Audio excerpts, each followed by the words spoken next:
Assalamualaikum Ustaz. Ya, Waalaikumsalam warahmatullahi. Ustaz nak tanya, Ya, boleh. betul ke orang kata Ya. dalam kitab Imam Al-Ghazali Ya. ada hadis dhaif dan palsu? Ya, bagus sekali soalan. Bismillahirrahmanirrahim. Muslimin yang sebenarnya Imam Al-Ghazali ni sangat hebat. Dianggap sebagai mujaddid. Dia juga digelar dengan Hujjatul Islam Imam Al-Ghazali. Jadi Imam Al-Ghazali ni dia terkenal dengan kesufian, tasawuf. Jadi Imam Al-Ghazali, Imam Junaid Al-Baghdadi, Abdul Qadir Al-Jilani, Abu Hasan Al-Shazali, ini merupakan tokoh-tokoh sufi yang cintakan kesufian, yang ingin dekat dengan Allah, takarub kepada Allah Subhanahu Wa Taala. Jadi Imam Al-Ghazali ni dia telah menulis banyak kitab, banyak kitab yang dia tulis. Tetapi antara kitab yang paling glamour, yang paling masyhur ialah kitab Ihya Ulumuddin. Kitab Ihya Ulumuddin ini sangat terkenal dan dirujuk di surau-surau, di masjid dan seumpamanya. Saya dulu pun ada juga mengajar murid saya di surau masjid. Kita gunakan kitab Ihya Ulumuddin karangan Imam Al-Ghazali. Muslimin yang saya mengenalkan, tapi sekarang saya tak lagi mengajar kitab ni. Mengapa? Sebab bila kita kaji, bila kita siamak, bila kita siasat, rupa-rupanya dalam kitab Imam Al-Ghazali ini ada beberapa kelemahan.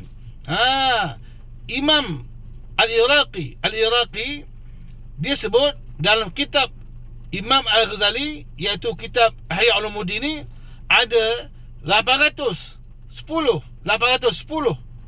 hadis dhaif dan ada 188 hadis maudhu', hadis palsu.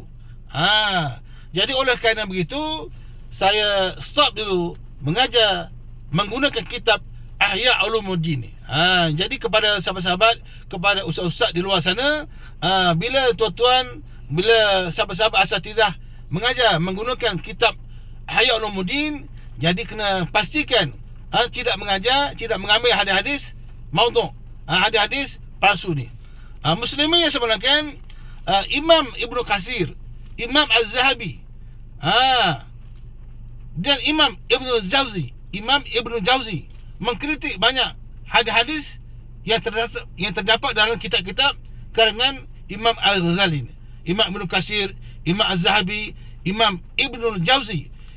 Imam Ibnu Jauzi ni telah menulis kitab Al-Mawdu'at, hadis-hadis palsu. Jadi oleh kerana terdapat banyak hadis-hadis palsu dalam kitab Ihya Ulumuddin, maka saya ambil langkah supaya tidak lagi merujuk kepada kitab Ihya Ulumuddin ni.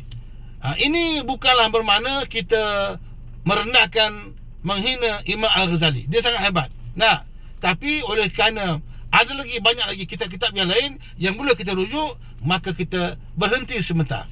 Muslimin yang saya mulakan, ada seorang profesor daripada UKM. Dia pun menyebut begitu. Nama profesor tu Dr. Jawiyah Dakir. Dia mengatakan bahawa dalam kitab Ihya Ulumuddin ada banyak sekali hadis-hadis palsu. Jadi kita sebagai Muslim, kita mestilah ikut Nabi, ikut sunnah Nabi. Jadi kita rujuk kepada sunnah-sunnah Nabi. Kita jangan cipta hadis-hadis palsu, cipta hadis-hadis yang tiada sanadnya. Tak boleh. Kita mesti berpegang pada hadis-hadis yang sahih, yang ada sanadnya, sambung menyambung kepada Nabi. Sebab sanad ni sangat penting. Nabi sebut, man kazzaba alayya muta'ammidan falyatabawwa maq'adahu minan nar. Sesiapa yang berdusta atas namaku, maka get ready lah dia masuk neraka. Jadi kita bagi tahu kepada semua asatizah, sahabat-sahabat, sebelum kita menyampaikan apa-apa tausiah, tazkirah, kuliah, ceramah, pastikan kita rujuk hadis-hadis yang sahih saja. Dan carilah kitab-kitab yang betul-betul diakui kehebatannya sahih. Muslimin yang sebenarnya, kemudian bila kita nak baca hadis, kita kena ada sanadnya. Sampailah ke Nabi. Sebab apa? Ibnu Mubarak bagi tahu, Abdullah Ibnu Mubarak bagi tahu, al-isnadu min ad-din. Al-isnadu min ad-din. Laula al-isna la qala man syaa ma syaa. Nah. Jadi sanad-sanad ni sebahagian daripada agama. Tanpa sanad, maka akan berkatalah seseorang tu sewenang-wenang, apa yang dia fikir bagus, dia pun asal baik dia kata, padahal itu bukan daripada Nabi. Jadi kita kena sangat berhati-hati. Jadi itu saja saya punya pendapat. Kalau sahabat-sahabat masih lagi ingin merujuk kepada kitab Imam Al-Ghazali Ihya Ulumuddin tu, maka tuan-tuan kena berhati-hati, sebab ada juga dalam tu hadis-hadis yang maudhu' dan dhaif.